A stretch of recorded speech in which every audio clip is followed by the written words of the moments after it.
Bem, a semana começa com muita gente se perguntando o que Jair Bolsonaro foi fazer em Londres no funeral da Rainha Elizabeth II, ainda mais acompanhado, além da primeira-dama Michele Bolsonaro, do pastor Silas Malafaia, ou missionário Silas Malafaia, ou lá que título tenha esse religioso da grana, do dinheiro. Mas é uma lista de excluídos que não inclui.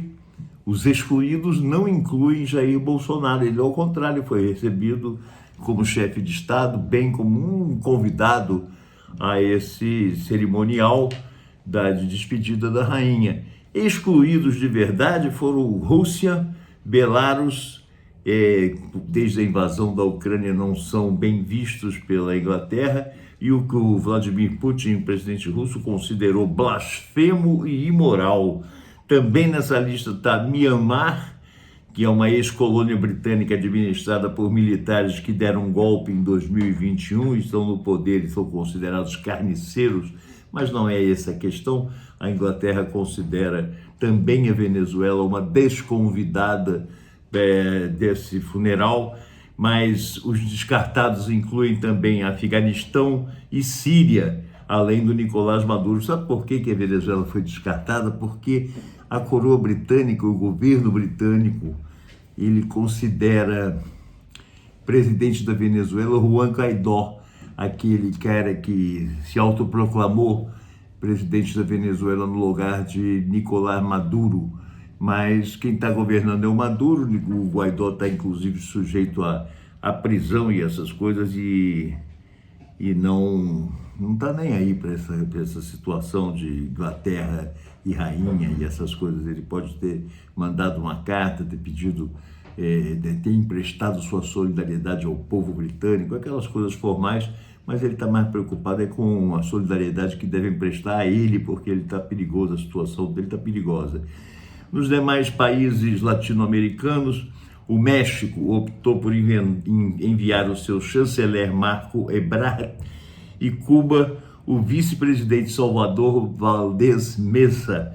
O Papa Francisco, esse sim, convidado, não comparecerá, está com 85 anos, andando, já se locomovendo em cadeira de roda, então está difícil para ele se locomover do Vaticano até Londres para enfrentar essa maratona, que vai ser uma verdadeira maratona. É um cerimonial tão rigoroso, tão rígido, que não se enterra, né? Rei inglês, rei e rainha na Inglaterra todo dia. Então, esse aparato de segurança com mais de 50 chefes de estados e de governos presentes, esse aparato todo estima-se que seja superior ao que foi empregado nos Jogos Olímpicos realizados em Londres há coisa de uns 10 anos. E a gente já está vendo no noticiário da televisão a quantidade de carros e de policiais nas ruas de Londres. É muito perigoso reunir tanto chefe de Estado em qualquer lugar do mundo nos dias de hoje, porque a situação pode fugir ao controle a qualquer momento.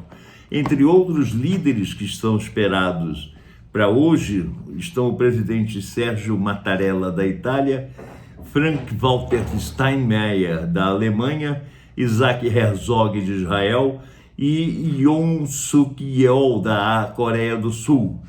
O primeiro-ministro da Irlanda, Michael Martin, também estará presente em um gesto simbólico em homenagem à rainha, depois de sua visita de Estado em 2011, desfez a décadas de tensão entre as duas bandeiras, a da Irlanda e a da Inglaterra.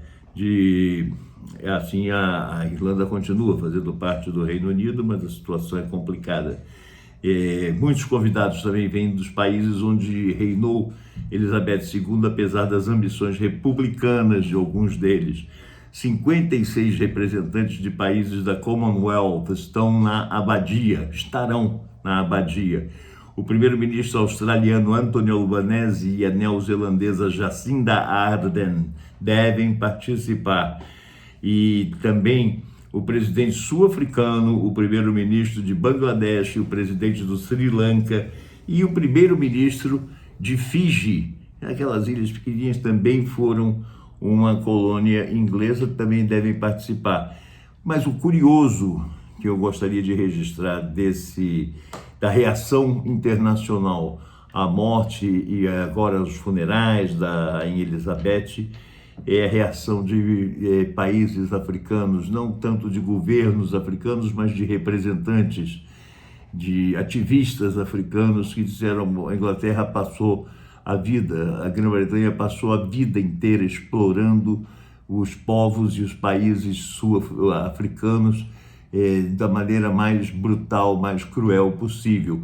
Na África do Sul, como na Índia, por exemplo, que não faz parte do continente africano, é perceptível a sensação de rancor e de ressentimento com a Inglaterra e com os ingleses como colonizadores, com o rótulo de colonizadores, porque os ingleses foram particularmente cruéis nessa questão. Também na Ásia, também na China, os ingleses também são lembrados pela crueldade, inclusive pela Guerra do Ópio, inclusive por episódios que são episódios marcantes da história dessas ex-colônias e das tentativas de dominação de territórios fora dos limites da Grã-Bretanha e do Reino Unido. O Brasil não escapou dessa relação também. A Inglaterra foi a patrocinadora, digamos assim, da independência brasileira, que comemoramos agora 200 anos de independência. A Inglaterra foi a fiadora dessa independência junto a Portugal e incluiu no reconhecimento da independência brasileira, do surgimento do Império Brasileiro, incluiu uma cláusula de que o Brasil prometia não anexar ao seu território o território de Angola, que fica na África. É interessante, né? Um dado interessante. Essa é a informação para começar a semana, para a gente pensar um pouquinho. Um abraço, hein?